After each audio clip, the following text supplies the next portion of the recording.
Well, let's continue our discussions. The U.S. is eager to make economic stimulus packages and measures the top priority. They say that slowness may kill the economy in the long run. So what's your take on the U.S.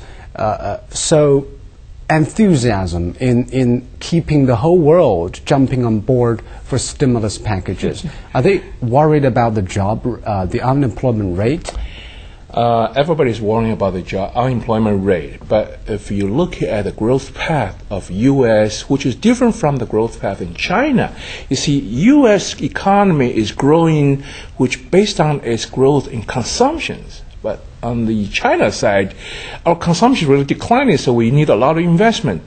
On this account, when you think of that U.S. really counting on its consumption to grow, once the consumption shrinks, there's a little thing that the U.S. government can do unless he has help from the rest of the world. What I'm saying here is that to stimulate consumption by the U.S. government itself, it's very difficult. And talking about consumption, President Obama has said that the trend of U.S. of voracious consumption in the past 2 decades may never come back. Well, it has been a habit for the U.S. citizens and for the families, and they're borrowing. So when economists talk about the next financial crisis from the U.S., maybe the credit card loans and all those consumer loans, they are time bombs waiting to be exploded. And some other experts are predicting that maybe the G20 countries, their economy, the world economy, will be growing again in the year 2010. Do you think so?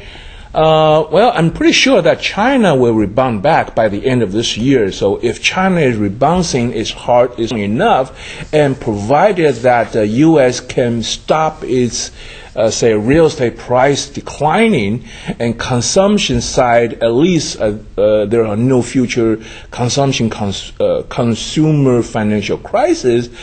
And if that's the case, then China, when it pull back, presumably the rest of the world will, say, come back in 2010. So you're optimistic about China's economy? Oh, in the long term or short term? Both in the long term and in short term. Okay. And as